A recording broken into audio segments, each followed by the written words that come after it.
Pop Friction Super presents the dope ass comic of the week. Excellence, issue 2.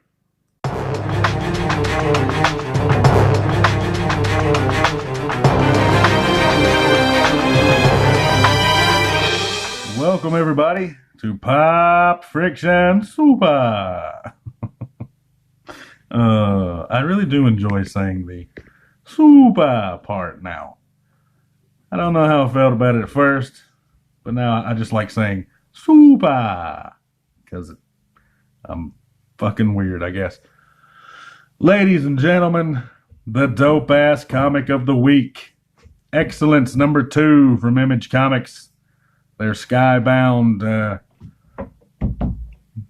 imprint, I guess. Robert Kirkman. I hope Robert Kirkman doesn't make a lot of money from this, but I hope Brandon Thomas, Kerry Randolph, and Emilio Lopez do. I want these guys to get rich off this book.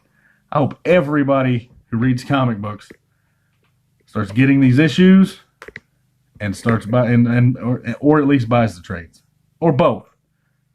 The trades, the hardcovers, all that shit. Because this is a dope ass comic. Look at that cover. Good cover. Look at this guy, this white guy. He's in the book. You knew there was going to be some white people in the book, didn't you? Of course you did, and that's okay. This issue, it seems like today most African-American writers, black writers, that are in comics anyway, are very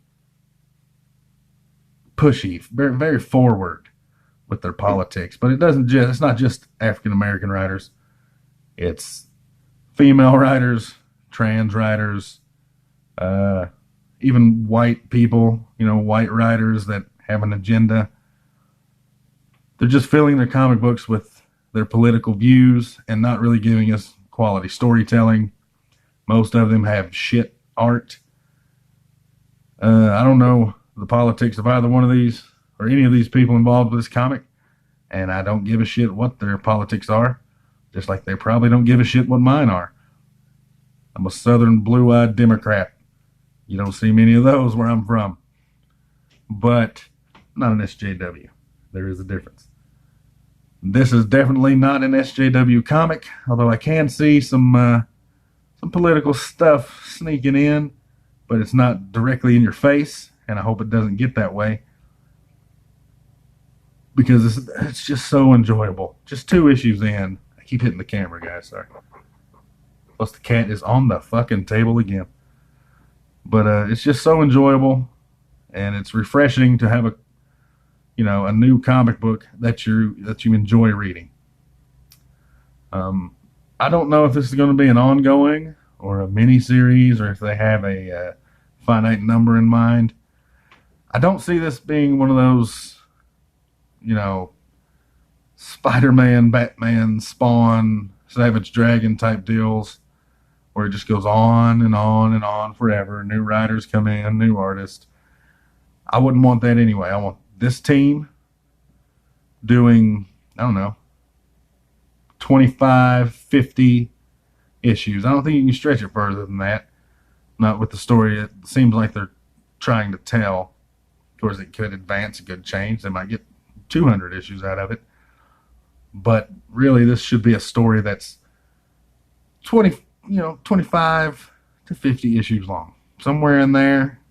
And I think it'll go down as a, one of those modern classics if the quality stays at the level it's at. Certainly, if it improves. There's always room for improvement, no matter how good a book is. And I can see the artwork getting better as time goes on, and there's nothing wrong with it now. Like, this is some tight artwork. The story picks up just right after the first issue. If you don't remember, in the first issue, his grandmother, this cat right here, the main character, his grandmother's dying, and they're all magicians, and they have spells and shit that can save her, but that's not allowed. And he's like, fuck that, I'm 15 years old. You know how 15-year-olds are. They think they I mean, we all went through this. We know everything when we're 15. We know how to do everything. We're always right. No one's ever had the same experience as us. No other human being has ever had loss or heartbreak or anger or, you remember. You might have kids around that same age and they're acting exactly the same way you did. It's an eternal thing. Teenagers always think they're the first people to ever experience anything because they're going through so much in their teenage years. We all did, like, your sexuality, your interests, just life in general is all hitting you really for the first time. When you're a child, it's all childhood things, fun and play and having a good time and, with your friends, playing kickball or whatever the fuck it is. And when you get to become a teenager, that's when shit changes. Emotions, hormones, the world just crashing down on you all at once. Some people deal with it a lot easier and better than others. I think I dealt with it very, very well. My parents might disagree. But he's at that stage. He's 15 years old. He's like, fuck that. I'm going to go get the spells. I'm going to save my fucking grandmother. Fuck my father. Fuck all these other wizard dudes. Like, I know what's right, and I'm going to do what's right. So that's what he's out to do. You get a little flashback to 37 minutes ago. Him and his father almost come to blows, really. He's like, Dad, get the fuck out of my way. This is your mother, This is your mother, Dad. You're going to let her die. I think it's his mother. It might be his wife's mother. I think it's his, though, because this is a confrontation between the two of them, really. But he loves his grandmother. His grandmother's been there more for him than his father. They've had some issues, if you remember. If you haven't read it, first issue, go pick it up. Pick up both of them. They're quality fucking books. So he goes to the Aegis, which is their main wizard house or whatever. And he's having flashbacks while he's walking through, remembering the very first time he went there with his father, through the gateway, long before he started training to become a magician. He's age 4, I believe it says right here. Light shining on that. Just remembering, had some good times. And the internal monologue, he's like, he knows what he's doing is stupid. And I've been that way before. I've gotten angry, and it's like I'm not even aware of what I'm saying, what I'm doing, because in my head I'm like, calm down, man. Why are you acting like this? This is stupid. But it's like something takes over, almost like you're possessed when you get so angry and upset. And it's kind of what's happening with him. Runs into that Aaron guy he's had some beef with over the years. His dad seemed to like him more than he liked his own son. Do have a problem with this. His mustache disappeared for one panel. But whatever. Definitely Michael B. Jordan photo reference for this one. Like, look at that. You can't help but notice, even in that one, but really in this one, Michael B. Jordan is not a 15-year-old boy. But whatever. Him and the dude have a disagreement. They argue, like, hey, man, I'm sorry about your grandmother. Guy's like, fuck you, man. Get the fuck out of my face. I hate you. Leave me the fuck alone. He gets on the little elevator thing, which is this, and he flashes back to the first time he was on it, how cool it was with his father. I'm telling you guys, it's going to come down to him and his father going at it at some point. Maybe not in the next 4 or 5 issues, but it's definitely going to happen. Young Lion versus Old Lion. And Young Lion better get that ass kicked, or it's not going to be a story worth reading. He's got to overcome. He's got to, learn to become a man. Learn to become a hero. And I think that there's actually a little bit of that in here. Anyway, he does some cool shit with little clones. Like he did in the first one. He had some clones fighting for him of himself. And this one's trying to talk him out of doing it. Like, man, it's stupid. Why are you doing this shit? He's like, just shut the fuck up and do what I tell you. Skip a couple pages here. Or should I? Anyway, I don't know why we need to see this. Look at that dope ass art. Look at that shit. That is fantastic. Anyway, Aaron's waiting for him. He knew exactly where he was going.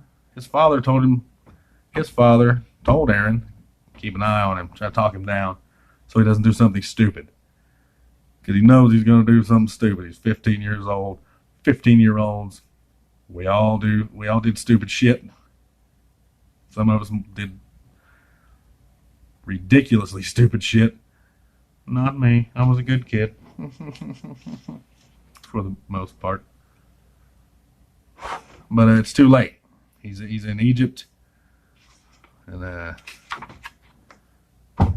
the overseer, the white guy, literally a white guy, is like, I know what you're doing. You fucked up. I'm going to show you that you fucked up. And I'm going to show you by not even fucking you up. I'm going to fuck up Aaron. He's the one trying to help you. And you're telling him to fuck off, but I'm going to fuck him up in front of you. And you can't do a goddamn thing about it. Because I'm the overseer. Much more powerful than you. Excellent world building from the first issue to the next issue. And that should continue for a while until the world is there. Right? The overseer looks like a tough son of a bitch. Uses magic on him. Can't do a goddamn thing. Like, pretty much almost kills Aaron. He's like, I'm going to show you. He's like, yeah, I know what you are. You're a kid that's been handed things, but not really, because he had to struggle with his powers. He just got them, like, really. He just recently, in the last couple of years. But he just now became, part of the clique there, the magic clique. But he's like, you're still spoiled. You've had shit handed to you. And you lose one thing that you think you need to survive in this world, your grandmother. But, I'm going to show you that you haven't lost shit yet. There's a lot more you can lose. Takes his fucking magic. Snap. Takes it from him. And he's a sad sack piece of shit because of it. He's lost all that power. And he's like, fuck. Like how do people live like this, pretty much? He's like, I can't live like this. We'll skip I'm not going to show the very last page, which is, this is kind of like a jump forward to show you what's coming. But the overseer's like, bitch, you ever come back here and do this shit again, you ever step out of line, I'll take your magic, I'll fuck your family up, pretty much, fuck you up, and you won't have shit. You don't fuck with things you're not supposed to fuck with. A lesson all teenagers should learn at some point. The world is bigger than you. You are insignificant to the world as an individual, for the most part. Some people do change the world, just being one person. But he's like, you're insignificant. You mean nothing. You are a part of a whole. But without you, there's still a whole. There's still a group. Who needs you? We can get along fine without you and your family. There's 10 of us, 10 families. 9 will work just as well. So I'll fuck you up. I'll fuck your family up. None of you will have anything. Don't come back. And he cries. He's like, okay, I understand. Give him back his magic. Not gonna show that last page because I don't want to concentrate. Getting a nice little interview with Carrie Randolph. Some good little promotional artwork, and they got a nice little Excellence hat. Does look nice. Put that on a T-shirt. I'll definitely get it. So yeah, it's highly recommended. Dope ass comic of the week. I'm gonna check this out. Reavers. I like Justin Jordan. Rebecca Isaacs is actually a pretty decent artist for this kind of style. But Justin Jordan is one hell of a writer. I would love to see him write Wolverine. Put him on Wolverine, give him a decent artist, let him just run fucking wild. He is tailor-made for that kind of character. Give him the book for 3 to 5 years. Give him an artist, the same artist for 3 to 5 years, let him run with it. But yeah, I'm on board. It's 2 issues in. I usually give everything 3 before I make a decision. I'm sticking with this until it's over, probably. It could, at some point disinterest me. If it disinterests me for 3 issues in a row, it's gone. But I don't see it happening because excellence is excellent. Everybody go check this shit out. Dope ass comic of the week. Peace.